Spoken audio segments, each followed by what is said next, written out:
So guys, we are moving on to the last topic of equity and an important one, basics of valuation.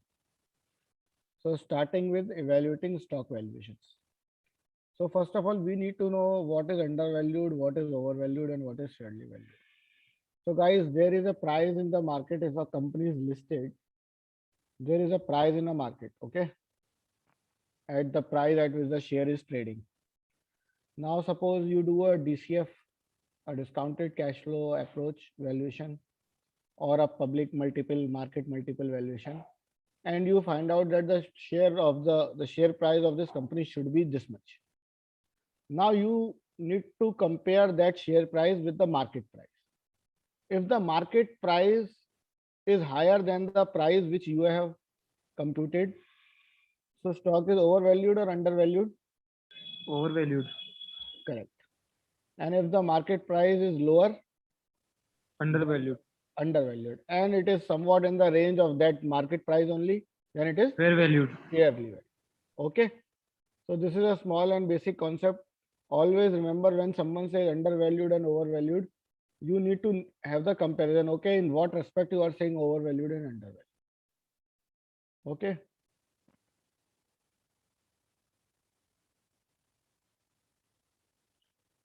So guys, first one is the present value model. What kind of models we can use to value the security? So guys, in this topic, I just want to make it clear that we are not going to get deep into the stock valuations, since it is not the part of the scope, but the basic valuation techniques we are going to discuss. What are the advantages, what are the disadvantages, all those things. So first method is the present value method. So we now understand until this reading that price of a stock should ideally under semi-strong efficiency the future prospects of the cash flow, that is dividend or free cash flow. So guys, for computing the present value, you must know what are the future cash flows of that security.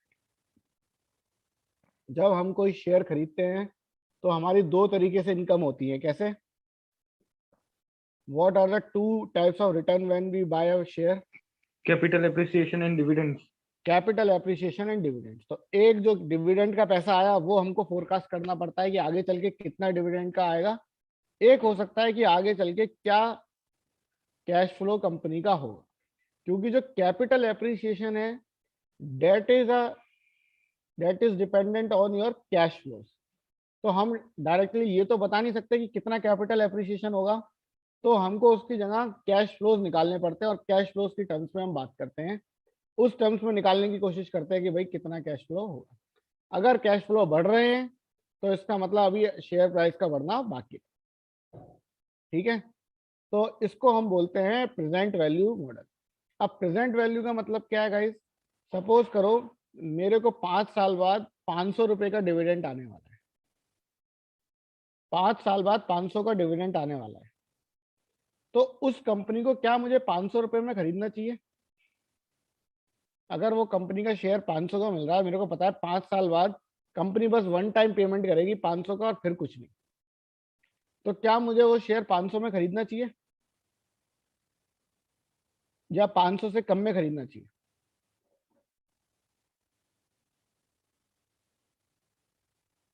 तो फिर से repeat करो ना. अगर एक share है जो मेरे को पता है 5 साल बाद मेरे को 500 रुपीज का डिविडेंड देगा, उसके बाद कोई भी किसी भी टाइप का कोई रिटर्न नहीं मिलने वाला, तो आज मैं उस शेयर को क्या 500 रुपए में खरीदूंगा? तो 500 से भी कम में खरीदना चाहिए. क्यों 500 से कम में? क्यों? सर क्योंकि आज जो 500 रुपए की वैल्यू है वो 5 साल बाद 500 रुपए की वैल्यू क्यों ना देगी, इन्फ्लेशन होगा ना. करेक्ट. तो इसका मतलब टाइम वैल्यू ऑफ मनी है ना. अभी मैं कितने से उसको डिस्काउंट करूं वो मेरे रिक्वायर्ड रेट ऑफ रिटर्न पे डिपेंड करता है. अगर मेरे को हर साल 10% का रिटर्न चाहिए उससे, तो मैं कितने से डिस्काउंट करूंगा? 10% से. अगर किसी बंदे को 15% का रिटर्न चाहिए तो कितने से डिस्काउंट करूंगा? 15 से. तो I am just sharing an Excel and then we will discuss elaborate more on this topic. Just give me a second guys.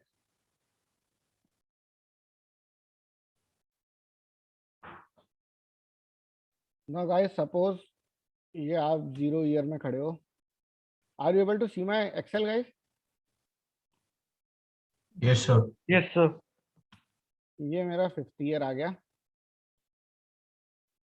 अभी मेरे को पता है यहाँ पे मेरे को हर साल 5, 5, 5 और 5 का डिविडेंड मिलेगा. बस डिविडेंड मिलेगा और कुछ नहीं मिलने वाला. तो टोटल कितने पैसे मिलेंगे इस शेयर को खरीदने के लिए? 20 रुपए. 500. 20 रुपए तो मिले. 5, 5, 5. ठीक है. अभी गाइस सपोज करो किसी बंदे को 15% रिटर्न चाहिए. रिक्वायर्ड रिटर्न है उसका कि भाई मैं तो उसी चीज में लगाता हूँ पैसे जहाँ 15% रिटर्न मिले. तो what will be the present value of these dividends? This divided by 1 plus what? Power में कुछ आएगा कि कुछ नहीं आएगा? बताओ.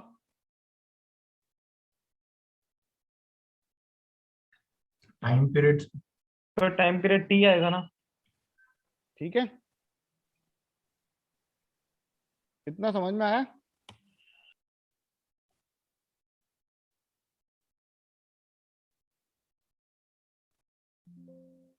इसका एडिशन क्या हुआ?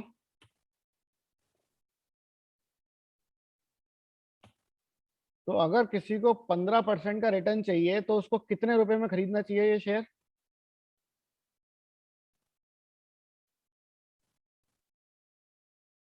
Please answer me guys. So 12 12 रुपए में खरीदेगा तो उसे 15% का रिटर्न मिलेगा. अभी गाइस एक दूसरा बंदा है, वो बोलता है मेरे को बस 10% रिटर्न चाहिए. तो उसके लिए फेयरली वैल्यू क्या होगी? फेयर वैल्यू 14 रुपए. So are you understanding the importance of required rate in valuation, in DCF valuation? Yes sir. जितना जितना ज्यादा रेट होगा उतना कम में खरीदना होगा. को रेट रिटर्न मिलेगा कब ज्यादा? जब आप कम में खरीदोगे तभी तो रिटर्न ज्यादा मिलेगा. Shreyansh, is this point clear to you? Yes, sir. So ये हमारे पास होता है डीसीएफ मॉडलिंग, जो डिस्काउंटेड कैश फ्लो कहते हैं. उसमें हम कैश फ्लो को प्रेडिक्ट करते हैं और उसको प्रेजेंट वैल्यू पे लेके आते हैं.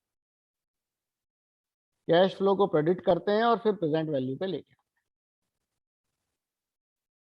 ठीक है. ये पॉइंट क्लियर है गाइस? या किसी को कोई doubt? Is this point clear to you? Yes, sir. Great.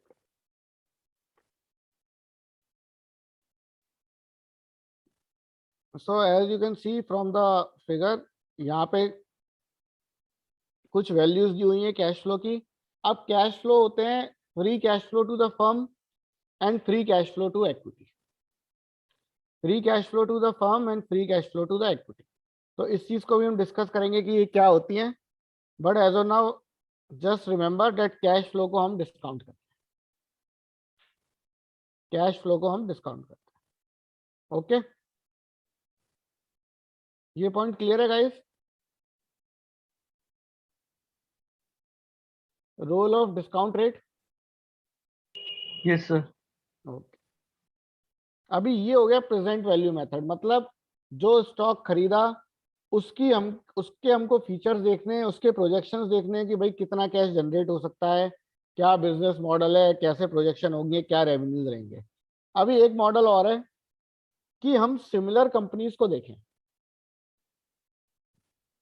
अभी हम सिमिलर कंपनीज को देखें जो मार्केट में ट्रेड हो रही है. तो वो किसी पी मल्टीपल या ईवी मल्टीपल पे ट्रेड हो रही होंगी. उन मल्टीपल्स को ले लें, उन कंपनीज को लें, उनका एवरेज निकालें उस मल्टीपल का, और उस मल्टीपल के थ्रू अपन क्या निकाल लें कि हमारी कंपनी कितने की होनी चाहिए. एक example I will just show you now that what I mean to से.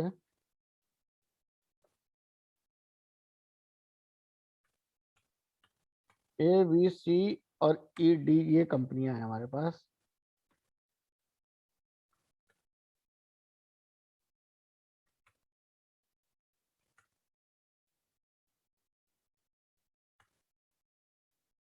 गाइस ये इनके पी मल्टीपल्स हैं, ये इनके पी मल्टीपल्स, ठीक है। अभी ये कंपनी क्या हो रही है, मार्केट में ट्रेड कर रही है, तो हम पी मल्टीपल्स निकाल सकते हैं किसी भी कंपनी का जो ट्रेड कर रही है मार्केट में। Yes, sir. Yes sir. ठीक है, निकाल लिया। अभी एक कंपनी हमारी कंपनी है, टारगेट कंपनी, जिसको हम वैल्यू करना चाहते हैं। उस कंपनी की अभी लास्ट ईयर की जो नेट इनकम है वो दे रखी है भाई 100 करोड़, 100 CR उसकी इनकम है, ठीक है। अभी हमको इसकी वैल्यू निकालनी है, हम सोच रहे हैं कि यार कैसे वैल्यू निकालें। तो यहाँ से इसका अपन क्या कर सकते हैं कि मीडियन ले सकते हैं। मीडियन इसलिए कि अगर कोई आउटलायर है तो वो हट जाएगा। तो ये क्या है, मीडियन 3.1। इसका मतलब क्या हुआ, ये एक एवरेज वैल्यू हुई।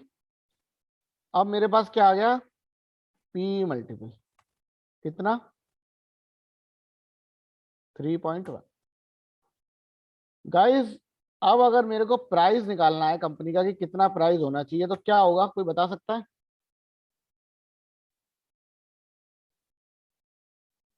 मेरे को क्या क्या पता है? मेरे को ई पता है कि नहीं पता है? ई 100 करोड़ है मेरा ई। Yes, sir. और मेरे को 100 क्या पता है? P P ratio. और पी रेशियो पता है, ठीक है। तो पी रेशियो पता है, ई पता है, तो मैं पी निकाल सकता हूं। Yes, sir. कैसे? Into. तो गाइस ये आपका मार्केट कैप होना चाहिए, मतलब लगभग इसके आसपास इक्विटी वैल्यू होनी चाहिए, मार्केट वैल्यू ऑफ इक्विटी। ये इतना सिंपल नहीं है, इसमें कुछ बहुत सारी कॉम्प्लेक्सिटीज होती है। एंड मोस्ट इंपॉर्टेंट कि आपने किस तरीके की कंपनीज ली है, बिल्कुल सिमिलर कंपनीज हैं कि नहीं। तो अगर मार्केट में आप इस कंपनी को वैल्यू करोगे तो ये कहीं ना कहीं 300 350 करोड़ की होनी चाहिए।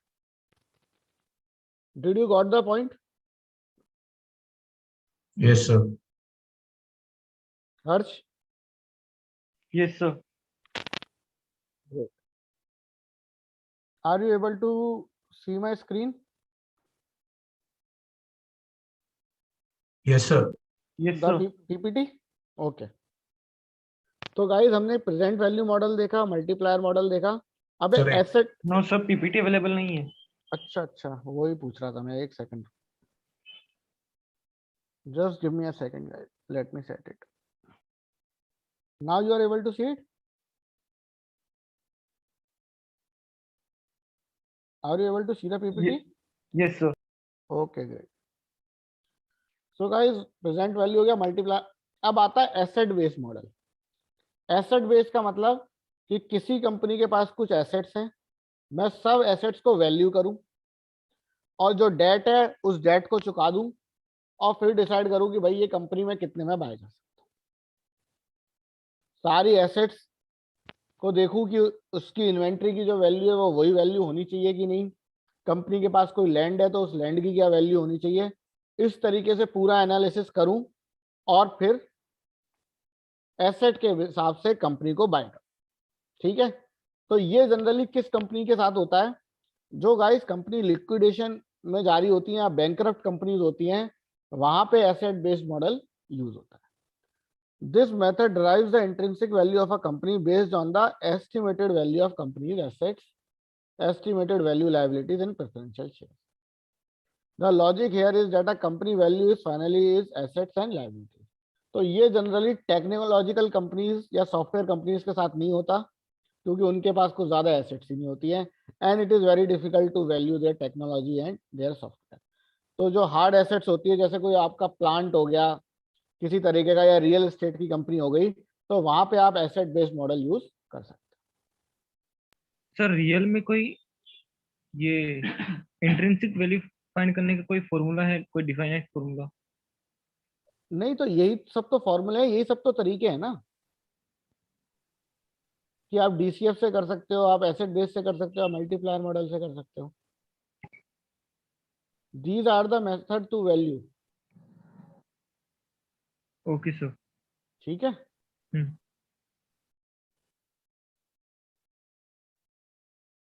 अब आता है गाइस डिविडेंड डिस्काउंट मॉडल के बारे में बात करेंगे। उससे पहले हम डिविडेंड्स की बात कर लेते हैं कि डिविडेंड किस तरीके के होते हैं और क्या क्या टर्मिनोलॉजीज डिविडेंड के साथ इन्वॉल्व होती है।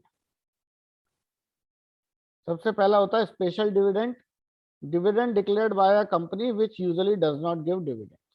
तो किसी कंपनी ने डिविडेंड दिया है जो जनरली डिविडेंड नहीं देती थी। Stock dividends, distribution of additional shares usually 2 to 10%। तो मतलब अगर आपके पास 10 शेयर हैं तो कंपनी ने आपको पैसे ना देके आपको एक नया शेयर इशू कर दिया, 1 या 2 शेयर इशू कर दिया। स्प्लिट और रिवर्स स्प्लिट, तो उस दिन हम जो डिस्कस कर रहे थे कि शेयर स्प्लिट हो जाते हैं कि जिसके पास 1 शेयर है उसके पास 2 शेयर होंगे, बट उसमें क्या होता है आपका प्राइस भी हाफ हो जाता है, उसी प्रपोर्शन में आपका प्राइस भी डिक्रीज हो जाता है जिस प्रपोर्शन में आपका स्टॉक स्प्लिट होता है। और फिर आता है रीपरचेज। रीपरचेज में क्या होता है, कंपनी अपने इक्विटी बेस को कम कर रही होती है, जो आईटी कंपनीज करती है। They buy the shares from you at a price higher than the market price. तो it is more of a like a dividend for you, क्योंकि अगर 1500 का शेयर है मार्केट में तो कंपनी बोलेगी कि वो 1600 में खरीदने को रेडी। ठीक है, तो उसके लिए आपको एप्लीकेशन देनी पड़ती है और जिस प्रपोर्शन में आपके पास स्टॉक होते हैं ऑलरेडी उस प्रपोर्शन में आप उसको अप्लाई कर सकते हैं।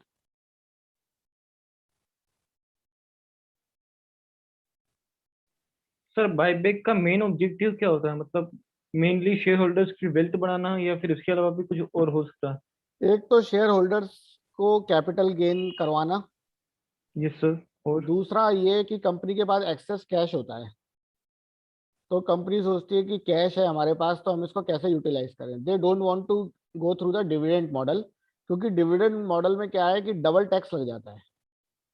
ठीक है, जब कंपनी दे रही होती है उस पर भी टैक्स लगता है और जब इन्वेस्टर के पास आता है तो उस पर भी टैक्स लगता है। तो टैक्स एफिशिएंट वे नहीं है डिविडेंड की फॉर्म में पैसा देना। But in case of a buyback एक ही बार टैक्स लगता है, इसलिए कोई इशू नहीं होता। तो जनरली कंपनीज बायबैक का रूट फॉलो करती हैं टैक्स सेविंग करने के लिए कि ज्यादा पैसा इन्वेस्टर के पास पहुंचे।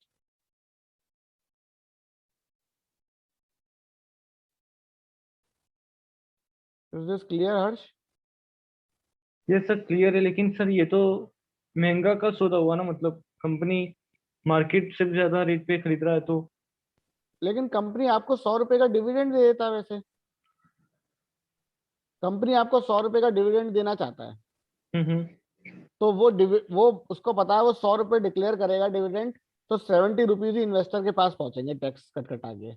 अगर वो 1500 का शेयर 1600 में बायबैक कर रहा है तो भी तो 100 रुपए एक्स्ट्रा ही दे रहा है ना पैसे, बट उस वे में उसको पता है कि 90 रुपीज इन्वेस्टर के पास पहुंचेंगे। तो कौन सा वे एफिशिएंट है? Buyback. Are you getting my point? Yes sir. ठीक है, हम्म। तो पैसे तो डिविडेंड भी तो पैसे देना ही होता है ना, यस सर। तो उसने क्या करा उसकी जगह उसको बायबैक कर। अब डिविडेंड पेमेंट की क्रोनोलॉजी होती है। सबसे पहले डिक्लेरेशन डेट की डेट ऑफ अनाउंसमेंट क्या है, फिर आती है आपकी एक्स डिविडेंड डेट। ये डिविडेंड डेट वो डेट होती है जो लास्ट डे होता है कि अगर इस डेट तक कंपनी के पास तो उसी को डिविडेंड मिलेगा। इस डेट के बाद अगर आप खरीदते हो तो आपको स्टॉक नहीं, आपको डिविडेंड नहीं मिलेगा। सर आपकी आवाज ब्रेक हो रही है। Sorry, now am I audible? Yes sir. तो एक्स डिविडेंड डेट वो डेट होती है कि इस डेट से पहले अगर आप स्टॉक को रखोगे अपने पास तो आपको डिविडेंड मिलेगा। ठीक है, इस डेट से पहले तक अगर आप रखोगे तो आपको डिविडेंड मिलेगा। Holder of record date, cut off date before which the investor qualifies to receive the declare dividend. तो एक्स डिविडेंड डेट आपकी रिकॉर्ड डेट के एक दिन पहले की डेट होती है। अगर उस डेट तक आपके पास स्टॉक नहीं था तो अगले दिन रिकॉर्ड होता है कि भाई किस किस को डिविडेंड मिलने वाला है, किस किस को डिविडेंड मिलने वाला है। सपोज करो एक्स डिविडेंड डेट के दिन आपने किसी से शेयर खरीदा तो डिविडेंड किसको मिलेगा? आपको नहीं मिलेगा, जिसने आपको बेचा है ना उसको मिलेगा, क्योंकि कंपनी को एक डेट डिसाइड करनी पड़ती है कि उस दिन तक जो जो रखेगा स्टॉक को उसके खाते में डिविडेंड जाएगा, and that dividend is your ex dividend date, and record date वो डेट है जिस दिन सब रिकॉर्ड होता है कि भाई अब किस किस को डिविडेंड जाना है, उस दिन ऑलरेडी रिकॉर्डेड हो जाता है, अकाउंट हो जाता है कि भाई इन इन लोगों को इतना इतना डिविडेंड जाना है। और पेमेंट डेट जिस दिन आपका पेमेंट आता है। Is this clear to everyone guys? Yes, sir. Yes sir. Dividend date, ex dividend date आपकी वो लास्ट डेट होती है। रिकॉर्ड डेट मतलब अगर आप रिकॉर्ड डेट वाले दिन खरीदते हो तो आपको डिविडेंड नहीं मिलेगा। रिकॉर्ड डेट मतलब सिंपली जिस दिन डिविडेंड ऑलरेडी फाइनलाइज हो चुका है एक्स डिविडेंड कोई, बस रिकॉर्ड डेट वो है जिस दिन रिकॉर्ड में लाया जाता है कि किसको कितना डिविडेंड मिले। ओके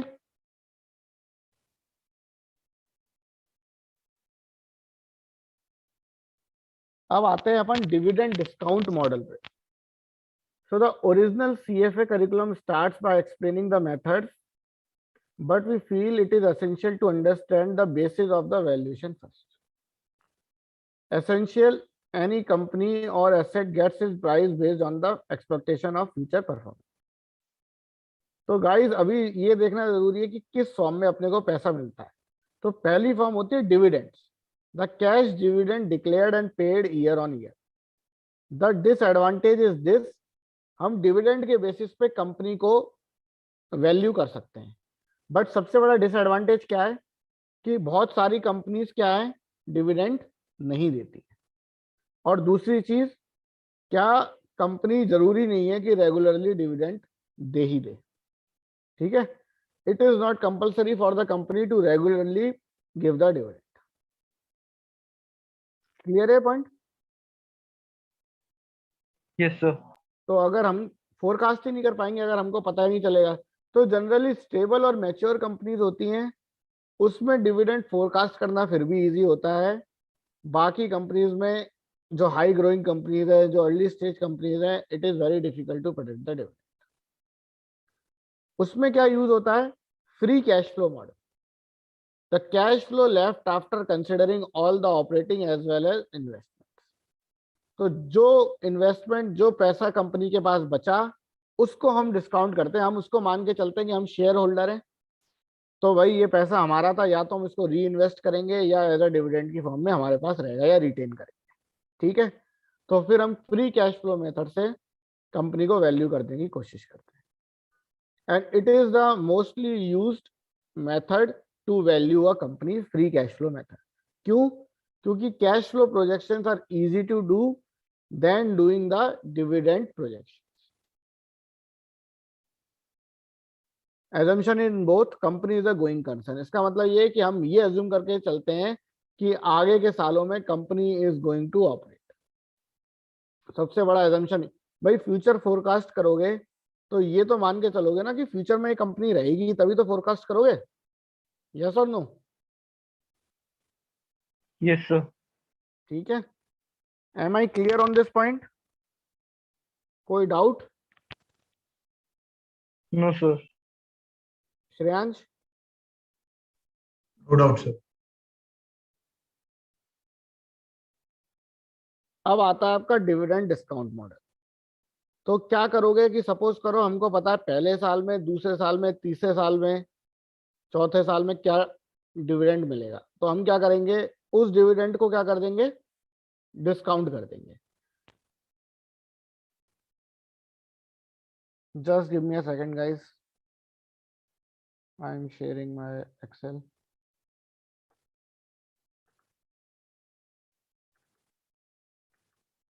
ठीक है,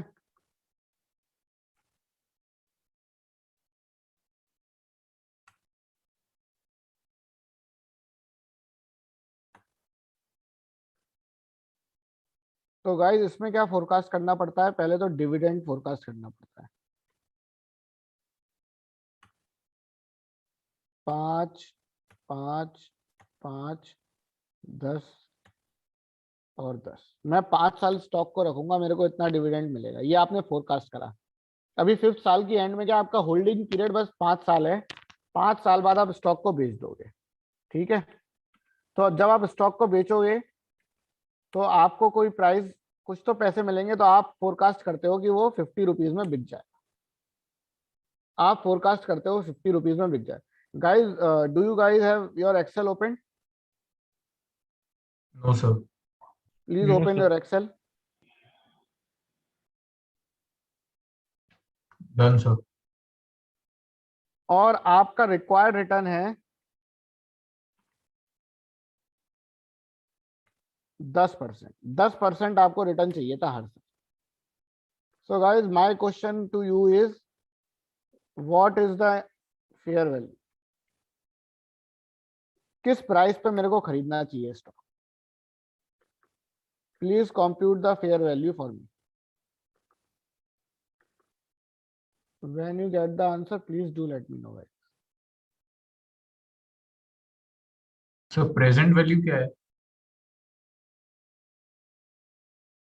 प्रेजेंट वैल्यू मैं बता सर दूंगा। Present value. प्रेजेंट वैल्यू का क्या करोगे आप? वो तो आपको निकालनी है ना। सर फेयर वैल्यू निकाल। Okay, got it. Present value तो फेयर वैल्यू बनेगी। Are you getting my point Shreyansh? Yes sir. आप कितने प्राइस में बाय कर रहे हो इसको, अगर आपको 10% का रिटर्न चाहिए तो? ऐसे समझो क्वेश्चन को। Harsh, are you calculating?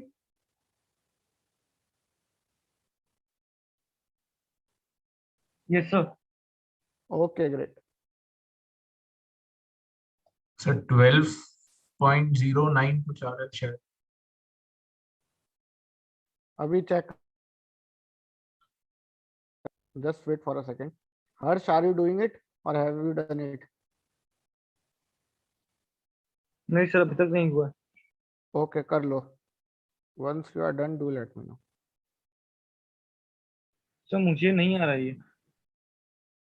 ठीक है, no issues, will discuss it. तो गाइस, हमको पहले साल 5% का डिविडेंड मिलने वाला है, फिर 5 का, फिर 10 का, और फिर 10 का, और 50 पे हम इसको बेच देंगे स्टॉक को। करेक्ट? ये क्लियर है सबको? Yes sir. यस ठीक है। सर। अभी पहले साल जो 5 रुपए हैं, एक साल बाद क्या उनकी वैल्यू 5 रहेगी? नहीं। No sir. कितने से डिस्काउंट होगी? 10%। ठीक है, ये सही है बात। दूसरे ईयर कितने से डिस्काउंट होगी? सेम से? श्रेयांश, सर ये नहीं किया मैंने। क्या करा आपने? सर डायरेक्ट फॉर्मूला पे डाल दिया। कौन सा फॉर्मूला? सर प्रेजेंट वैल्यू का। ठीक है, वो तो आपने शॉर्टकट करा है, बट तरीका तो यही है ना करने का। सर ये 4.5। 23 आएगा फिर तो। और मैं डिस्कनेक्ट हो गया था, फिर बता सकते हो क्या हो रहा है? क्या हो रहा है? बस यहाँ पे हम ताश खेल रहे थे, सही करा आप आ गए। 4 लोगों की जरूरत थी। कुछ भी अरे समय we are discussing the dividend discount model. तो एक केस ये था कि एक कंपनी है, उसके ये 5 साल के डिविडेंड है, और लास्ट ईयर जब मैं उस कंपनी के शेयर को बेचूंगा तो 50 रुपीज मिलेंगे, और मेरा रिक्वायर्ड रेट ऑफ रिटर्न जो है, मेरे को जो जितना रिटर्न चाहिए शेयर से, वो है 10 रुपए, 10%। तो माय क्वेश्चन इज, किस प्राइस पे मैं उसको बाय करूं? What is the price at which I will by this stock? ठीक है, क्वेश्चन समझ आया शने? Yes sir. सर 22.5। चलो अभी देखते हैं। हाँ, मतलब लाइक 5 years में ये एवरी ईयर का डिविडेंड है, राइट? एवरी ईयर का डिविडेंड है, और ये सेल प्राइस है, स्टॉक बेचूंगा तो 50 ये रुपीज। 10 रुपये अभी डिविडेंड ही है। क्या? 10 रुपये अभी यहाँ पे डिविडेंड है। ये 10 डिविडेंड है, 50 सेल प्राइस है। Okay, so it's 5 5 5 10 10। 5 555 और 10 10, और एंड में 50 रुपीज। ठीक है। ओके, तो ये ओके फाइन। अब मेरा क्वेश्चन ये था कि किस प्राइस पे मैं इसको बाय करूँ। तो दूसरे साल डिस्काउंटिंग सही करी है मैंने या गलत करी है श्रेयांश? ये अपनी रिक्वायर्ड रिटर्न 10% है, ये ऑलरेडी प्री डिटरमाइंड है।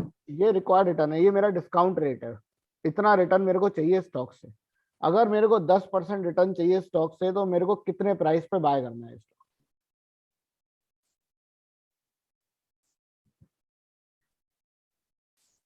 तो ये डिस्काउंटिंग सही है श्रेयांश या something is missing? Sir year component भी आएगा क्या उसमें? यस, या रेज टू 2। यस, ठीक है। इस तरीके से क्या होगा, डिविडेंड्स डिस्काउंट हो गए सारे। लास्ट ईयर में क्या है, मेरे को एक चीज और मिल रही है, वो भी डिस्काउंट करनी पड़ेगी। क्या मिल रहा है मेरे को लास्ट ईयर में? Sale price. सर तो बॉन्ड जैसा है क्या, कूपन कूपन मिला फिर लास्ट में फेयर वैल्यू? आप अगर एक किसी शेयर वैल्यू को अगर आपको वैल्यू करना है तो आपको उसको बेचना भी तो पड़ेगा। तो एक अजम्पशन तो लेना पड़ेगा ना कि इस प्राइस पे 5 साल बाद बिक जाएगा। Yes sir. भाई शेयर खरीदोगे तो शेयर बेचोगे भी तो। तो बेचोगे तो उसकी वैल्यू के भी तो पैसे मिलेंगे ना आपको। यस और नो? राइट। तो बीच sir. में जो इंटरम डिविडेंड जितना time you held the stock वो मिला 5 साल, एंड लास्ट में व्हेन यू सोल्ड तो आपको वो इतना पैसा मिलेगा। कैपिटल गेन भी मिलता है। कैपिटल गेन है या कैपिटल लॉस है, कुछ भी हो, हाँ मतलब व्हाटएवर है। पर कुछ वो पैसा तो मिलेगा ना उस शेयर को बेचने पे। श्रेयांश यहाँ तक क्लियर है आपको? तो अभी तो आपने सिर्फ डिस्काउंट किया ना 5 साल की। अभी मैंने डिस्काउंट किया। 7.3 कैसे आया है 47? उसमें मैंने दो चीजें डिस्काउंट करी हैं। क्या क्या? एक तो ये अपना डिविडेंड और अपना सेल प्राइस। भाई 5 साल बाद जो 50 रुपए मिलेंगे वो क्या 50 की वैल्यू रहेगी? 50 को भी नहीं तो डिस्काउंट करना पड़ेगा ना मेरे को। सर वो रेज टू पावर जो किया है आपने वो सर हाँ, लाइक डिनोमिनेटर में बस होगा कि वो पूरे उस पे कंपोनेंट पे होगा? डिनोमिनेटर में डिनोमिनेटर में है ना, सर ब्रैकेट है ना यहाँ पे। सर फिफ्थ ईयर में you getting dividend and the sale price ना, यस, तो दोनों एक साथ ही आपने डिस्काउंट किया वो सेल में नीचे फेयर भाई वैल्यू। 5th ईयर में मिल रहा है तो दोनों को एक साथ कर दिया। अलग अलग करूंगा तो भी वैल्यू सेम ही आएगी। Just wait for a minute.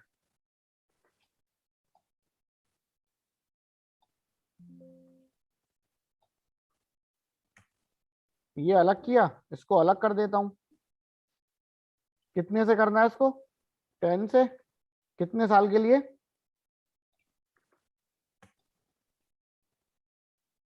कितनी आई? 37.3 आई ना फिर भी। क्यों शने? यस वो तो PV of dividends and PV of sale price.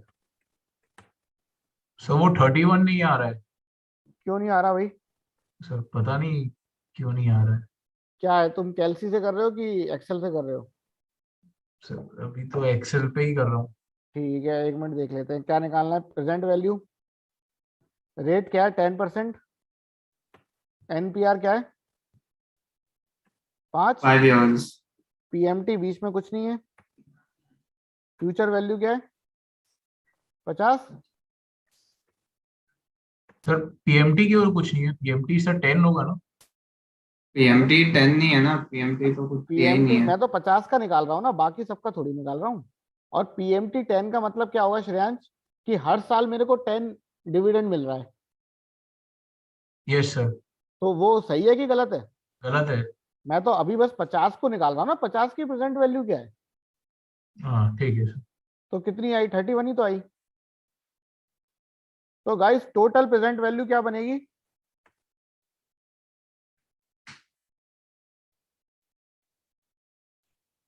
हाँ यस सर, आ गया। 56.5 ये इसका शेयर प्राइस होना चाहिए। इस प्राइस में आप खरीद सकते हो स्टॉक को, तो आपको 10% का रिटर्न। सो एक बार 56.5 के सेल पे जाना मतलब वो सिर्फ देखना है। वो तो सारा ऐड कर दिया ना मैंने। अच्छा, सर तो हाँ श्रेयांश,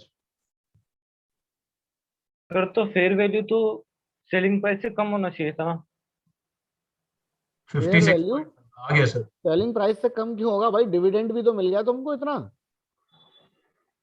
डिविडेंड कितने का मिला तुम्हें? हमें डिविडेंड मिला है हम्म 35 रुपीज का। 35 रुपीज का डिविडेंड मिला है तुम्हें, ये देखो। 25.5 रुपीज का प्रेजेंट वैल्यू के हिसाब से डिविडेंड मिला है। यस और नो? ये तो मैंने एक वेग अजम्पशन लगाया था, मैंने बोला मान लो 50 रुपए में बिक गया, तो अगर ये 50 में भी बिकता है और आपने 56 में खरीदा और बीच के सालों में आपको ये डिविडेंड मिल जाए, तो आपका रिक्वायर्ड रेट ऑफ रिटर्न 10% बनता है। शने, ये समझ आ रहा है आपको? यस, मतलब फीस बहुत मतलब शेयर हमने today at कैपिटल 56 एप्रिसिएशन, हाँ, हमने अज्यूम ही नहीं किया कैपिटल एप्रिसिएशन, हमने अज्यूम किया नहीं 50 सर, में बिकेगा हमारा। मतलब कैपिटल एप्रिसिएशन फिर लॉस करके भी हमें 10% प्रॉफिट गेन है। हुआ? अरे तो आप ये देखो ना, आपने कितने में खरीदा है इसको हर्ष? ये सर वो समझ गया मैं। 56 आपको में एक खरीदा आपने, ठीक है। अभी आपको कितने का डिविडेंड मिला? 35। 5 का, 5 का, 5 का। तो 56.5 में से 35 रुपीज तो आपने यही निकाल लिए ना, हम्म और फिर 50 में बेचा, तो ये हम्म टोटल आपको कितना पैसा कितना मिला है? 85। उसकी प्रेजेंट वैल्यू 56.5 बनती है। Okay sir. भाई आपको पैसा कैश में कितना आया ये भी तो देखो। हम्म। डिविडेंड ने आपको क्या करा? बचा लिया। अब मान लो मैं ये डिविडेंड हटा दूं, अज्यूम करो कोई डिविडेंड नहीं है, तो मेरे को कितने में खरीदना पड़ेगा स्टॉक? 41। 31 में खरीदना पड़ेगा, 10% के रिक्वायर्ड रेट के साथ। अब जाके you can sell it in 50। Sir तो ऐसे अभी मार्केट प्राइस 56 चल रही है। अभी 50 मार्केट प्राइस 56 नहीं है, अगर मेरे को 10% रिटर्न चाहिए, ठीक है, तो मेरे को ये सारी इक्वेशंस बनानी पड़ेंगी। अब मान लो मार्केट प्राइस 56 है, ठीक है, यस सर। और मैं इस चीज को हटा दूं और 56 मार्केट प्राइस है और ये सब चीजें, तो मैं आपसे एक क्वेश्चन ये पूछ सकता हूँ कि कितना रिटर्न मिलेगा अगर ये सब इक्वेशन रहेगी। इसमें से मैं कोई भी एक इनपुट गायब कर दूं तो आप दूसरा इनपुट निकाल सकते हो ना। Yes sir. सर बट अभी मार्केट प्राइस क्या है अगर जैसे देखें तो ये तो इंट्रिंसिक वैल्यू इन्वेस्टर अरे एस्टिमेट कर रहे मार्केट हैं। प्राइस तो कुछ भी हो सकता है ना।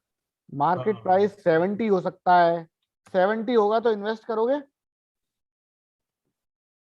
Yes sir. नहीं करोगे ना। नो सर, नो सर, आप ओवर 70 में वैल्यूड है। क्यों खरीदोगे? आपको कितने में खरीदना है उसको 10% रिटर्न कमाने के लिए? 56.5। अगर मार्केट प्राइस श्रेयांश 70 है, तो आपको ये शेयर कितने में बाय करना पड़ेगा?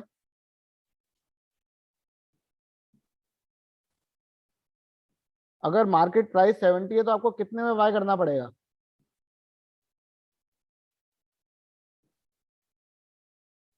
Am I audible Shreyansh? Yes sir, got it sir. ठीक है, यस सर। तो ये आपकी वैल्यू वो आई कि भाई अगर इतने पे खरीदूंगा तो 10% का रिटर्न मिल जाए। So this is your dividend discount model, guys. This is your dividend discount model. Is this concept clear? अभी इसका एक डिसएडवांटेज क्या कोई बता सकता है इस मॉडल का? क्या समझ आ रहा है आपको यहां से निकालने के बाद? डिसएडवांटेज क्या है?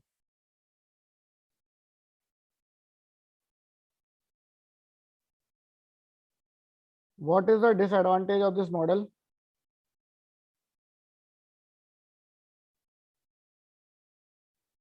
So too many assumptions. Too many assumption and one major assumption is this sell price.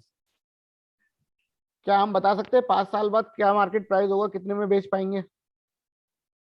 वो तो अपना सिर्फ No, sir. जजमेंट होता है ये basis पे ही तो। काफी बड़ा एजम्पशन हो जाता है। मतलब पूरा एस्टिमेट पे ही होता है ये फॉर। हाँ, इसीलिए डिविडेंड डिस्काउंट मॉडल इतना वाइडली यूज नहीं होता। ठीक है, क्लियर है guys?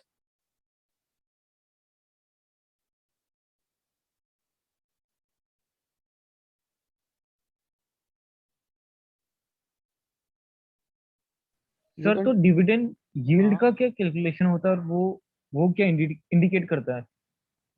Dividend yield, dividend yes yield sir. मतलब जो डिविडेंड मिला आपको इस साल डिवाइड बाय शेयर प्राइस, कि आप कितना परसेंट रिटर्न शेयर डिविडेंड की फॉर्म में कवर कर रहे हो। सपोज करो आपने 50 रुपए का स्टॉक खरीदा था और 5 रुपए का आपको डिविडेंड मिला, तो कितना परसेंट रिटर्न हो गया? 10%। तो 10%। 10% आपकी डिविडेंड यील्ड है। आपने 5 रुपए कवर कर लिए, 10%, 10% पैसा आपने कवर कर लिया है डिविडेंड की फॉर्म में। Okay sir. Guys, take a minute and read this and do let me know if you are having any doubt on this slide or we can move ahead. Please respond, guys. Am I audible? Yes sir. कोई doubt किसी को? No sir. Shreyansh? Sir थोड़ा समझ आ गया है, और doubt क्या है ये बताओ। क्या? डाउट तो हाँ, नहीं है, बट थोड़ा और उसको रीड करूंगा तो समझ ठीक आएगा। है, डू लेट मी नो अगर कोई परेशानियां हैं। थोड़ा यस रीड करना पड़ेगा, but yes just to get the idea कि जब हमको आगे पैसे मिल रहे हैं तो we need to discount it. ठीक है, यस यस सर। और वो डिस्काउंट रेट सीएपीए मॉडल से निकलता है, जैसा मैंने कल बताया था, या अभी हमने डायरेक्टली डाल दिया कि भाई मेरे को 10% रिटर्न चाहिए। ठीक है, okay. Yes sir. Shanay, is this clear? Yes sir. Okay, great. अब गाइस बात आती है परपेचुटी की। परपेचुटी मतलब अनंत काल तक मैंने उस शेयर को रख रखा है, मुझे वो शेयर बेचना ही नहीं है। तो जैसे मैंने अभी सेल प्राइस निकाला, तो वो जरूरत पड़ेगी क्या निकालने की? नहीं ना, जब मैं बेचूंगा ही नहीं। तो अब मैं कैसे प्राइस निकालूंगा कि किस प्राइस पे मेरे को खरीदना चाहिए? So guys, terminal value can not be infinite, since you can see the orange line which shows how the $1000 falls in value and approaches zero. तो गाइज सपोज करो आपको डिविडेंड मिल रहा है 10 रुपए का, हर साल मिलता चल रहा है, मिलता चल रहा है, मिलता चल रहा है। 100 साल बाद उसकी वैल्यू क्या रहेगी? क्या रहेगी गाइज 100 साल बाद उसकी वैल्यू? आपने कोई शेयर खरीद रखा है, वो आपको 10 रुपए देता है।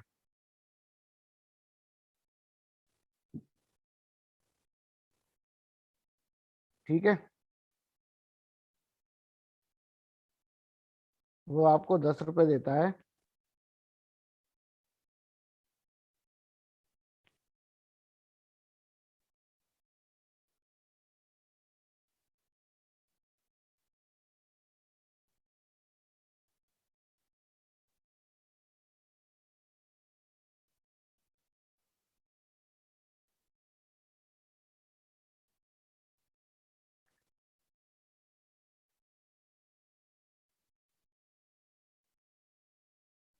ठीक है, कितने सालों तक दे रहा है 10 रुपए?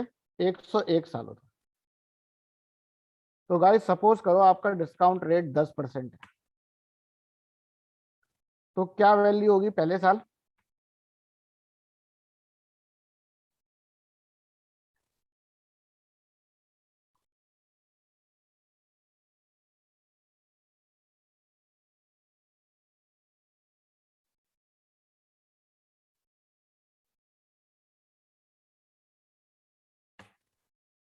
पहले साल 9 रुपए होगी। अभी जैसे जैसे मैं आगे चलता चलूंगा क्या होगा? वैल्यू कम होगी कि बढ़ेगी?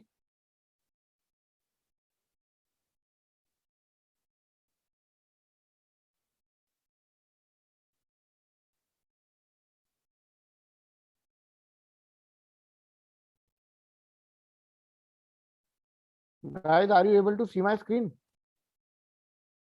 Yes, sir. तो अभी आप क्या देख रहे हो कि आगे चल वैल्यू किसको अप्रोच कर रही है?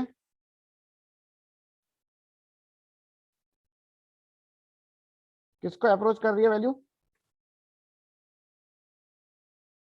प्लीज रिस्पॉन्ड गाइस, ये तो Zero, अभी। sir. हाँ तो रिस्पॉन्ड तो करो, बताओ दो। जीरो कर रही है तो इस अब इसका सम क्या आता है? What is the present value of all these things? इसका सम आता है 99.99। अब मेजॉरिटी ऑफ द वैल्यू आपने कहाँ कवर कर ली guys? If you see, majority of the value आपकी लास्ट वाले में पहले 40 या 50 इयर्स में ही कंप्लीट हो गई है। Yes, sir. पहले 50 इयर्स में ही आपकी वैल्यू कंप्लीट हो गई है, क्योंकि आगे चल के क्या होता है, जैसे जैसे डिस्काउंटिंग पीरियड बढ़ता चलेगा वैल्यू किसको जाती है? जीरो की ओर चली जाती है। तो अभी इसका एक सिंपल फॉर्मूला निकाला कि अगर परपेचुटी तक कोई बात चल रही है तो सिंपली क्या करना है? Dividend divided by the discount. ये आपकी वैल्यू बता देगा, आपको पूरा डिस्काउंट करने की जरूरत नहीं है। Your formula will be D by R. Perpetuity तक अगर कोई स्टॉक है कि भाई आपको बेचना नहीं है, आपको बस डिविडेंड लेना है, तो उसका वैल्यूएशन कैसे निकलेगा? परपेचुटी मतलब मैच्योरिटी ना, in this case that you are perpetuity मतलब इनफाइनाइट सॉरी ईयर्स, अनंत हाँ काल तक। सॉरी मैं बॉन्ड का assume कर अरे तुम इक्विटी का चैप्टर चल रहा है समय, इधर आ जाओ बॉन्ड पे, वहीं अटक गए तुम तो बॉन्ड पे। वो मैच्योरिटी होता है, परपेचुटी नहीं होता। हाँ वही मैं कंफ्यूज हूँ। कोई बात नहीं, थोड़ा इधर उधर हो जाता है।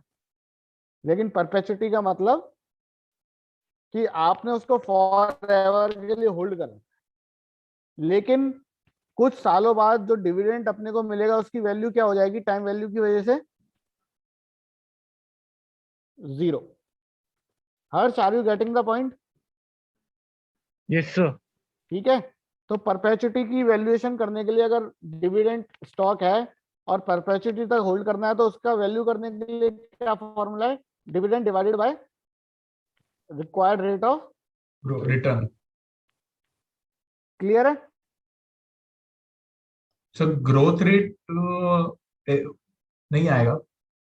अभी हम ये मान रहे हैं ना कि एक मैच्योर कोई कंपनी है, तो वो जो आप ग्रोथ रेट की बात कर रहे हो वो जनरली हम गॉर्डन ग्रोथ में लगाते हैं।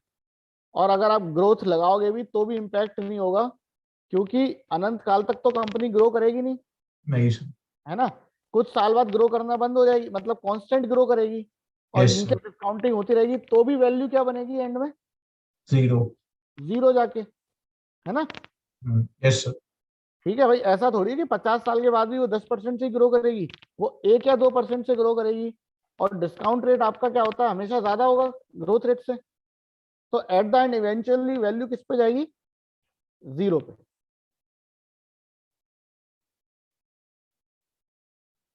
तो ये चीज क्लियर हो गई guys. The formula is D by R. Clear है? Yes, sir. Now guys we move on to the another model. अभी तक हम डिविडेंड की डिस्काउंटिंग की बात कर रहे थे, अब हम कर रहे हैं कैश फ्लो की डिस्काउंटिंग की बात। So guys you will read this in corporate finance also I think, and you must have read it in FRA also, FCFF FCFE पढ़ा था। Free cash flow to the firm, free cash flow to equity. Yes, sir. ठीक है, तो अभी हमको क्या निकालना होता है? शेयर प्राइस की बात कर रहे हैं, तो शेयर को कौन खरीदता है? इक्विटी होल्डर या डेट होल्डर? Equity holder. तो हमको कौन सा कैश चाहिए होता है? Free cash flow to the equity. तो हम कंप्यूट करते हैं free cash flow to the equity की free cash flow to the equity क्या होना चाहिए। ठीक है, are you guys getting it? तो अब free cash flow to the equity क्या है कि बहुत ही ब्रीफ में दिया हुआ है। Free cash flow to the equity वो पैसा जो आपने ऑपरेशंस में लगाने के बाद, डेट होल्डर को देने के बाद और कैपेक्स करने के बाद जो पैसा आपके पास बचेगा वो आपका free cash flow to the equity. तो इसको हम कैसे निकाल सकते हैं? इसको हम एक तरीके से और निकाल सकते हैं।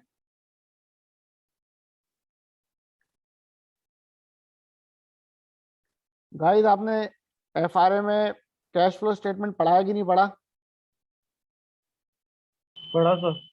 भूल गए? तो योर नेट इनकम, इसमें क्या एड बैक करेंगे नेट इनकम में एफसीएफई निकालने के लिए? which are the non-cash expenses in profit and loss statement? Non-cash Depreciation. expenses कौन? Depreciation.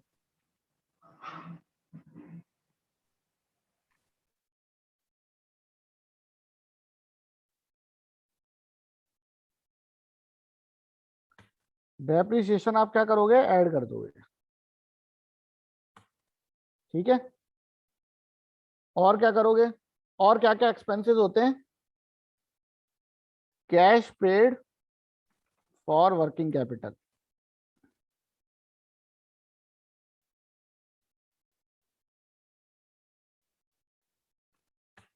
और टैक्स भी देते हो कि नहीं देते? टैक्स भी लेंगे कि नहीं लेंगे? Tax paid. सर ये तो कैश एक्सपेंस हुआ ना। हाँ, तो cash free cash flow to equity निकालोगे तो कैश एक्सपेंसेस की तो बात करोगे। Okay sir. Free cash flow निकाल रहे हो तो कैश की तो बात करेंगे ना निकालने के लिए। Okay sir. Okay sir. ठीक है, तो क्या अब क्या क्या एक्सपेंसेस बचे हमारे गाइस? टैक्स। टैक्स एक्सपेंस लेंगे श्रेयांश? Yes sir. टैक्स हम ऑलरेडी नेट इनकम में ले चुके हैं कि नहीं ले चुके हैं? ले हर्ष, चुके हैं so yes fixed sir. Yes sir. Fixed capital investment. क्या बोल रहे हो हर्ष आप? नेट इनकम में ले चुके हैं। तो नहीं लेंगे ना। और क्या Yes, sir. बचा आपका? Fixed capex. कैप फिक्स ठीक है, और क्या बचा? Debt, interest payment. Interest payment net income में आया कि नहीं आया आ श्रेयांश? गया। यस सर, आगे नेट बोरोइंग्स। ऑलरेडी आ चुका ना। तो डेट रेज या डेट पेड, तो ये चीज बन के आपका क्या बनता है? FCFE। Is this point clear? Yes sir. अब अगर मेरे को FCFF निकालना है तो बता सकते हो क्या होता है? कोई बता सकता? How to compute FCFF?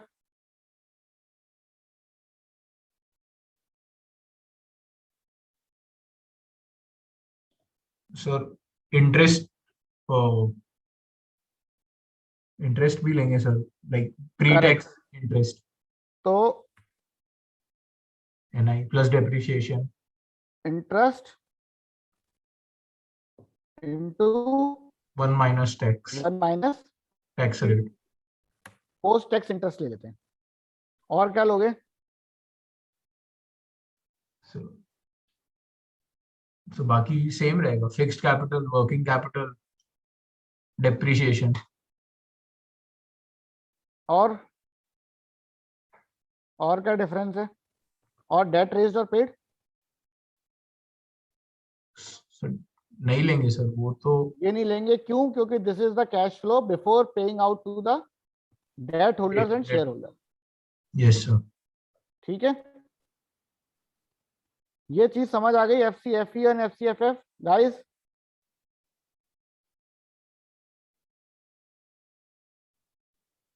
शने, yes yes sir.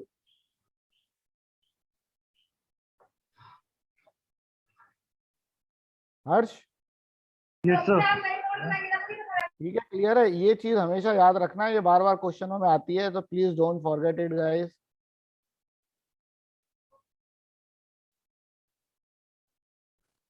अभी यही चीज दी है CFO, Okay, sir. Cash flow from operations, उसमें हमने कैपेक्स लगाया और नेट बोरिंग लगा दी, तो हमारा क्या आ जाता है? FC।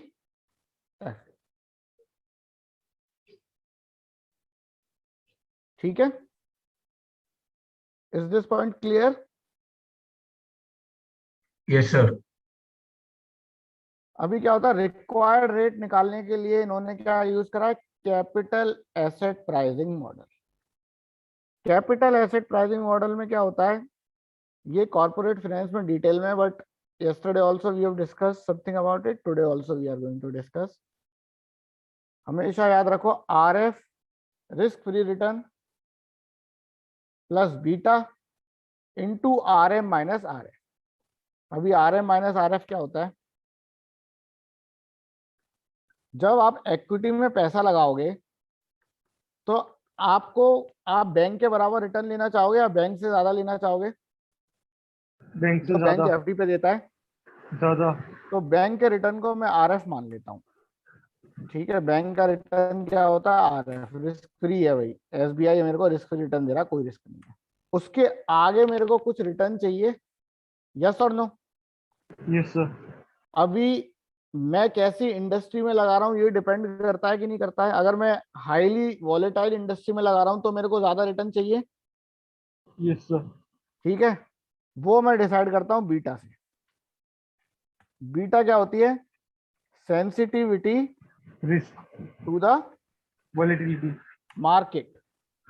अगर मार्केट 1% अप है और आपका शेयर 2% अप है तो आपका बीटा कितना हुआ, 2%।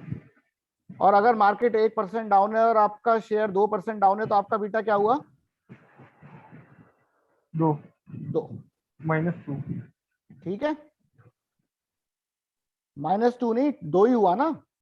Okay sir. माइनस मतलब अपोजिट कोरिलेशन। आपका 1% मार्केट डाउन है और आपका स्टॉक 2% अप है, यस सर। ठीक है।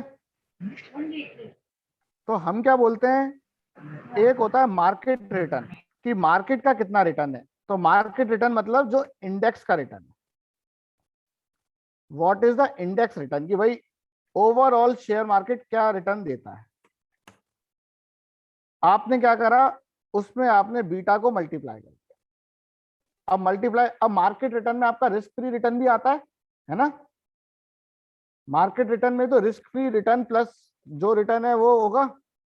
तो अभी अपन क्या करेंगे, मार्केट रिस्क प्रीमियम निकालते हैं। Market risk premium, market risk premium क्या होता है, जो मार्केट ने रिटर्न दिया RM माइनस RF। अगर मार्केट इंडेक्स जो है निफ्टी आपको 10% का रिटर्न देता है और रिस्क फ्री रिटर्न 4% है, तो कितना एक्सेस रिटर्न आपने लिया मार्केट से, 4%। 6%। 6। Yes sir. 10% मार्केट का रिटर्न है और 4% रिस्क फ्री रिटर्न है, तो how much return did you get, 6%। 6%। 6% out perform किया। 6% आउट परफॉर्म किया, या आपने प्रीमियम मांगा रिस्क होने का। भाई मार्केट में पैसे लगाओगे तो रिस्की है कि नहीं है, है। तो you want to get extra compensated, yes और नो? Yes sir. तो वो प्रीमियम था। Shreyansh, are you getting my point? Yes sir. अभी उस प्रीमियम को हमने क्या करा, उस RM माइनस RF का किससे रिलेशन है, बीटा से। क्यों, क्योंकि बीटा क्या होता है, बीटा उस पर्टिकुलर, अब अभी ये बताओ, अगर मैं किसी रिस्की इंडस्ट्री में पैसे लगाता हूं तो उसका बीटा हाई होगा कि लो होगा, हाई होगा। हाई होगा। तो मेरे को कहीं ना कहीं वो कैप्चर करना पड़ेगा ना, यस और नो? भाई अगर मैं यस एक सर। FMCG या फार्मा कंपनी में लगा रहा हूँ और एक स्टील कंपनी में लगा रहा हूँ तो दोनों का अलग अलग बीटा होगा। Yes sir. तो वो चीज मेरे को कैप्चर कर दिया, तो वो चीज मेरी यहाँ पे कैप्चर हो जाए। और इसके ऊपर मेरे को ये रिटर्न किसके ऊपर चाहिए, ये रिटर्न मेरे को RF के ऊपर चाहिए। तो this is my return guys, this is my CAPM। ये मेरे को क्या देता है, cost of equity.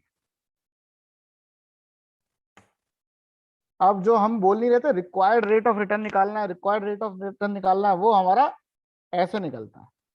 Just give me a second guys, एक बार आप समझो I am just coming in a second. तो Harsh and Shreyansh, Shanay, Shanay, are you there? Shanay is not there. Harsh, are you able to understand it? Yes sir. Shreyansh? sir. नहीं, Sir, पूरा नहीं आएगा, but core समझ में आ रहा है आपको क्या है? Yes, sir. तो अब ये बताओ, कॉस्ट ऑफ इक्विटी किसकी ज्यादा होगी, हाई बीटा कंपनी की या लो बीटा कंपनी की? High High beta beta. Company की. करेक्ट. तो आप ये समझ गए कि सपोज करो अगर आप स्टील इंडस्ट्री में लगा रहे हो और आप एक फार्मा कंपनी में लगा रहे हो, तो आप कहाँ पे ज्यादा रिटर्न मांगते हो? Steel. स्टील क्यों? कंपनी में. क्योंकि स्टील का बीटा ज्यादा होता है, वॉलेटाइल होती है. Yes sir. तो वो आप फिर कहां से निकालते हो? वो आप कॉस्ट ऑफ इक्विटी से. Is this clear guys? Yes sir. और इस कॉस्ट ऑफ इक्विटी से आप किसको डिस्काउंट करते हो? आप एफसीएफई को डिस्काउंट करते हो. और अगर आपको एफसीएफएफ को डिस्काउंट करना है तो आप किससे करोगे? Can you tell me? FCFF को डिस्काउंट करना है तो आप किससे करोगे गाइस?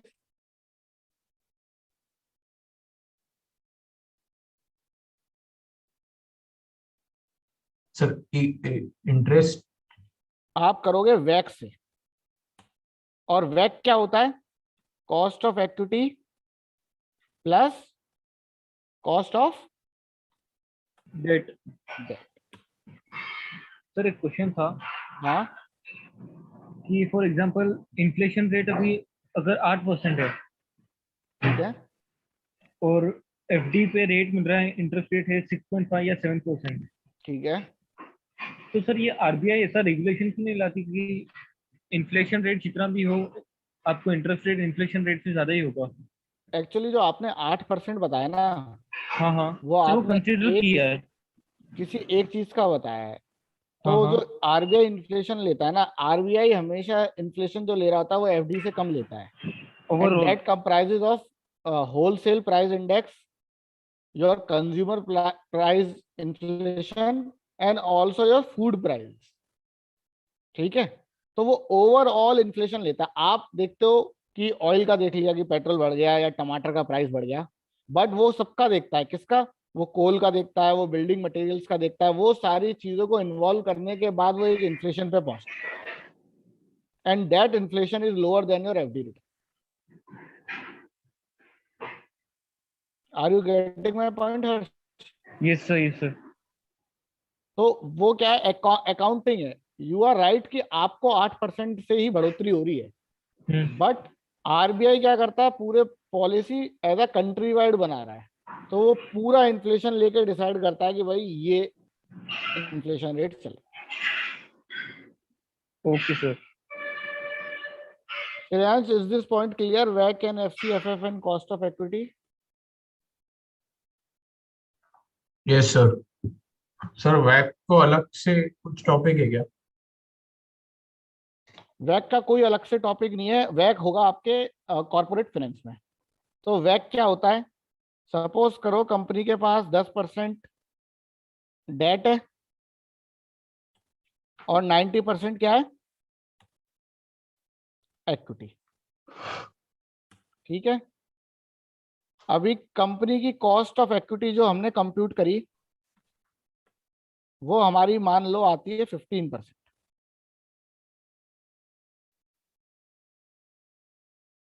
Yes, sir. और कॉस्ट ऑफ डेट कितनी अज्यूम कर लें? 6% है. कॉस्ट ऑफ डेट का मतलब किस प्राइस पे रेस किया है डेट. लिया. करेक्ट. ये ठीक है? क्लियर है ये? सर एक्सेल दिख नहीं रहा है. Okay, just give me a second.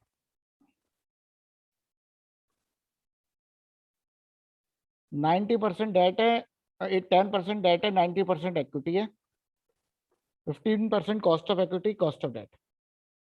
अब आपको वैक कंप्यूट करना है. तो क्या करोगे? किस प्रपोर्शन में क्या है? इक्विटी 15%. प्रपोर्शन क्या है इक्विटी का?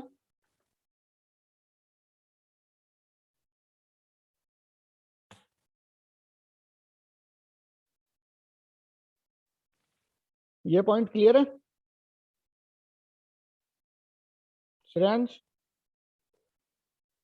Yes sir. This is how your वैक इज कंप्यूटेड। अब एक कैच है, कॉस्ट ऑफ डेट मतलब आपने 6% पे लोन ले रखा था, आपका टैक्स कम हो जाता है। सर आपकी आवाज शायद ब्रेक हो रही है sir. Am I audible? Yes sir. अगर मैं डेट लेता हूं तो मेरा टैक्स कम हो जाता है कि नहीं हो जाता? हो जाता है सर। तो मेरे को वो बेनिफिट कैप्चर करना पड़ेगा। तो I always take post tax cost of debt 1 minus, अगर टैक्स रेट 20% है तो ये मेरा कॉस्ट ऑफ डेट बना। क्या बना?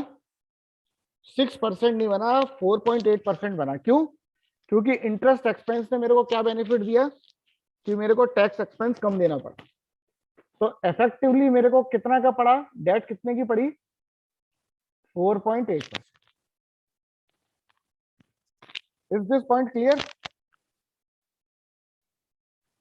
तो मैं इसको 4.8 से मल्टीप्लाई एंड माय वैट comes around 14।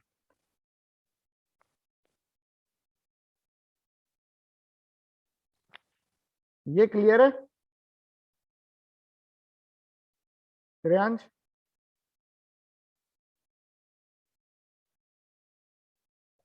Yes sir. Harsh? Yes sir.